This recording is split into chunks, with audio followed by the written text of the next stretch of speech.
ہم اپنے معاشرے میں مسلمانوں کے درمیان جن اچھی اور خوبصورت باتوں کا چلن اور رواج دیکھتے ہیں، ان میں سے ایک اچھی اور خوبصورت بات یہ ہے کہ مسلمان یہ چاہتے ہیں کہ وہ دوسرے مسلمان بھائیوں سے اپنے حق میں دعا کرائیں۔ کس قدر خوبصورت انداز ہوتا ہے اور کس قدر زیادہ یہ دل لبھا لینے والی ادا ہوتی ہے کہ جب انسان اکیلا بیٹھا ہوا ہو، اللہ کی بارگاہ میں حاضر ہو، اللہ کی حمد کرے، نبی رحمت صلی اللہ علیہ وسلم کی عالی مرتبت بارگاہ میں درود و سلام کا نذرانہ عرض کرے اور پھر وہ کسی اور کے لیے دعا مانگنی شروع کرے۔ وہ اپنے کسی مسلمان بھائی کے لیے اللہ کی بارگاہ سے رحمت کا سوالی بن جائے، وہ ہاتھ اٹھا کے ایسے کسی شخص کے لیے جس سے اس کا کوئی لالچ کا رشتہ بھی نہیں ہے، برادری، قبیلہ اور نسبی تعلق بھی نہیں ہے، لیکن وہ اپنی عبادتوں کے بعد اس کے لیے دعا مانگ رہا ہے، رات کی تنہائیوں میں اس کے لیے دعا مانگ رہا ہے۔ اللہ تبارک و تعالیٰ نے اسے موقع دیا ہے، وہ بیت اللہ شریف میں حاضر ہے، مسجد نبوی شریف صلی اللہ تعالیٰ علیہ وسلم کی پرفضا ٹھنڈی اور خوبصورت راتیں اسے میسر ہیں، اور اتنی عظیم الشان جگہ پر جب وہ ہاتھ اٹھائے تو وہ کسی اور کے لیے دعا مانگے۔ کس قدر سعادت افروز اور کس قدر رقت آمیز لمحہ ہوتا ہے جب انسان کسی اور کے لیے دعا مانگتا ہے۔ اولاد کے لیے ماں باپ کی دعا مانگنا یہ بھی بڑا معنی رکھتا ہے، شاگردوں کے لیے استاذ کا دعا مانگنا یہ بھی بڑا معنی رکھتا ہے، اور میرے بزرگ تو فرماتے کہ شیخ اگر مخلص ہو نا، اور اگر وہ راہ سلوک میں اپنے سالکین کو چلا رہا ہو اور اخلاص کے ساتھ ان کی تربیت کر رہا ہو، اور مرشد اگر صحیح معنوں میں مشفق اور مہربان ہو، تو وہ تو جب تنہائی میں دعا کرتا ہے تو مریدین کے لیے پہلے کرتا ہے اور اپنی اولاد کے لیے بعد میں کرتا ہے۔ اللہ کے حضور جب کرم مانگتا ہے تو پہلے ان لوگوں کے لیے مانگتا ہے جو اس سے دین سیکھ رہے ہیں، اس کے بعد وہ ہاتھ اٹھاتا ہے اپنی اولاد کے لیے۔ تو کسی اور کے لیے دعا مانگنا، ایک تو وہ شخص کتنا سعادت مند ہے کہ جسے کسی نے یاد رکھا ہے تو دعا میں ہی یاد رکھا ہے، اسے وہ شخص اس موقع پر یاد آیا ہے جب وہ بندہ رجوع اللہ کر رہا تھا، اللہ کے حضور حاضر تھا۔ دعا عبادت کا مغز بھی ہے، اور دعا اتنی بڑی سعادت ہے کہ انسان اللہ کے حضور حاضر ہے۔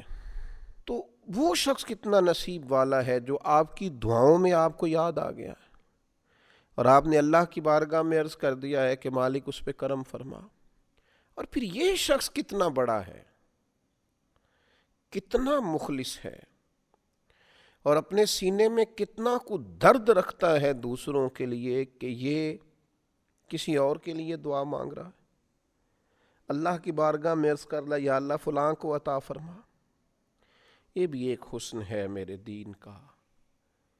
یہ بھی ایک روحانیت ہے کتاب و سنت میں، یہ بھی ایک عنوان ہے، یہ بھی ایک ادا ہے اللہ والوں کی، یہ بھی ایک کمال ہے رب کے بندوں کا۔ قرآن مجید کی سورہ حشر اللہ تبارک و تعالی نے اہل ایمان کا ایک طریقہ اور مسلمانوں اور اپنے حبیب کے ماننے والوں کی ایک عظمت کو، ان کی ادا کو اس طرح بھی بیان فرمایا۔ والذین جاءوا من بعدہم، فرمایا وہ جو ان کے بعد آئے، یقولون، وہ اللہ کی بارگاہ میں عرض کرتے ہیں، وہ کہتے ہیں، ربنا اغفر لنا ولاخواننا الذین سبقونا بالایمان۔ وہ جو ان کے بعد آئے وہ عرض کرتے ہیں، وہ کہتے ہیں، اے ہمارے رب ہمیں بھی بخش دے اور ہمارے ان بھائیوں کو بھی بخش دے جو ہم سے پہلے ایمان لائے۔ وہ اپنے ان بھائیوں کے لیے دعا کرتے ہیں۔ پھر دیکھیے قرآن مجید کا انداز محبت، اللہ تعالیٰ کو ان بندوں کی یہ ادا اتنی پسند ہے دوسروں کے لیے دعا مانگنا کہ اہل ایمان کی اس ادا کو اللہ نے قرآن میں بیان کیا۔ فرمایا والذین جاؤوا من بعدہم، وہ جو ان کے بعد آئے، یقولون ربنا اغفر لنا ولاخواننا الذین سبقونا بالایمان، وہ عرض کرتے ہیں ہمارے رب ہمیں بھی بخش دے اور ہمارے ان بھائیوں کو بھی بخش دے جو ہم سے پہلے ایمان لائے۔ ان کی غیر موجودگی میں ان کے لیے دعا کرتے ہیں، اللہ کے حضور عرض کرتے ہیں، اللہ سے اپنے بھائیوں کے لیے خیر مانگ رہے ہیں۔ آپ دیکھیے رسول کریم صلی اللہ تعالی علیہ وسلم نے اس عمل خیر کو کتنی اہمیت دی۔ حضرت سیدنا ابو درداء رضی اللہ تعالیٰ عنہ روایت فرماتے ہیں اور صحیح مسلم شریف میں یہ حدیث موجود ہے،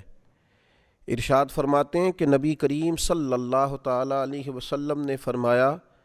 جو مسلمان اپنے بھائی کے لیے اس کی غیر موجودگی میں دعا مانگتا ہے نا، تو اللہ تبارک و تعالی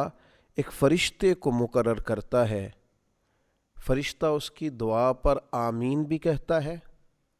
اور یہ بھی کہتا ہے کہ اللہ تعالیٰ تجھے بھی اس کی مثل عطا کرے جو تو نے اپنے بھائی کے لیے مانگا ہے۔ اللہ تجھے بھی وہ سارا کچھ عطا کرے، اللہ تعالیٰ تجھے بھی وہ دے، اس کی مثل اللہ تجھے بھی عطا کرے۔ یعنی یہ اپنے بھائی کے لیے اللہ سے مانگ رہا ہے اور اللہ تعالیٰ نے فرشتہ پیدا کر دیا ہے جو وہی چیز اس کے لیے اللہ تعالیٰ سے مانگ رہا ہے۔ کتنا اچھا اللہ تعالیٰ نے اسے انعام دیا، کس قدر زیادہ اللہ تعالیٰ نے بہترین بندوبست فرمایا اس بندے کے لیے جو مالک کی بارگاہ میں عرض کرتا ہے۔ پھر آپ دیکھیے جب ہم اپنے مسلمان بھائی کے لیے دعا مانگیں گے تو ہمارے دل سے اس کا کینہ بھی نکل جائے گا، کسی قسم کا حسد اس شخص کے لیے قائم نہیں رہے گا، کس قدر زیادہ مسلمان کی محبت، مومن کی محبت دل میں آئے گی، اخوت اسلامی کو کتنا فروغ ہوگا، بھائی چارے کو کتنا دوام ملے گا، محبتیں کس پائے کی ہو جائیں گی جب دوسروں کے لیے دعا مانگیں گے۔ آج کچھ لوگ کہتے ہیں جب ان سے کہا جائے کہ مسلمانوں کے لیے دعا مانگو تو کہتے ہیں دعا سے کیا ہوتا ہے؟ او بھائی عمل بھی ضرور کرنا چاہیے، عمل بڑا درجہ رکھتا ہے، لیکن آپ دعا کی اہمیت کا انکار کیسے کر سکتے ہیں؟ نبی کریم علیہ السلام نے فرمایا دعا مومن کا ہتھیار ہے۔ بدر میں جنگ بھی کی، اللہ کے محبوب علیہ السلام نے تدبیر بھی فرمائی، صفیں بھی سیدھی کی اور ساری رات دعا بھی فرمائی۔ اللہ کے حبیب علیہ السلام نے ہمیں یہ اسوہ دیا ہے کہ دعا ایک بڑی قیمتی چیز ہے۔ دعا کا معنی ہے آپ نے اپنے رب سے رجوع کیا، اللہ تبارک و تعالیٰ سے آپ نے مدد کا سوال کیا، تو اپنے مسلمان بھائیوں کے لیے دعا کرنا، ان کے لیے اللہ کی بارگاہ میں عرض گزار ہونا۔ حضرت سیدنا عمران بن حسین رضی اللہ تعالیٰ عنہ روایت کرتے ہیں اور یہ روایت بھی مسند میں موجود ہے کہ نبی پاک علیہ السلام نے فرمایا بھائی کے لیے اس کی غیر موجودگی میں جو دعا مانگی جاتی ہے کبھی رد نہیں ہوتی، اللہ تعالیٰ اسے قبول فرما لیتا ہے۔ حضرت عبداللہ ابن عمر رضی اللہ تعالیٰ عنہ روایت کرتے ہیں، ترمذی اور ابن ماجہ میں موجود ہے، فرماتے ہیں کہ کوئی دعا اتنی جلدی قبول نہیں ہوتی جو غائب کے حق میں دعا کی جائے تو جتنی جلدی قبول ہوتی ہے۔ یعنی بندہ وہاں موجود ہی نہیں، وہاں سے غائب ہے اور آپ نے اس کے لیے دعا کر دی تو سب سے پہلے یہ دعا ہے جو اللہ کی بارگاہ میں قبول کی جاتی ہے۔ اور یہ میں پہلے کہہ چکا ہوں کہ جب اس کے لیے دعا کی جاتی ہے تو حبیب علیہ السلام نے فرمایا فرشتہ کہتا ہے یا اللہ اسے بھی اسی کی مثل عطا فرما، تجھے بھی اسی کی مثل ملے، فرشتہ کہہ رہا ہوتا ہے۔ یہ ایک بڑا اپنی روحانیت کو مضبوط کرنے والا کام ہے۔ ماہ رمضان ہے، خوبصورت گھڑیاں ہیں،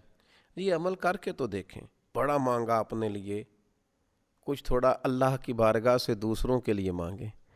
بقدر کفایت رزق مانگیں، دوسروں کے لیے عافیت مانگیں، صحت مانگیں، اللہ کی بارگاہ میں اپنے لیے روز ہاتھ اٹھائے، کبھی کسی اور کے لیے بھی اٹھا کے دیکھیں۔ کوئی بیٹھا ہوا مجھے دور دعا دیتا ہے، ڈوبتا ہوں پر سمندر اچھال دیتا ہے۔ اللہ تعالیٰ اس عظیم روحانی کام کرنے کی ہم سب کو توفیق رفیق عطا کرے۔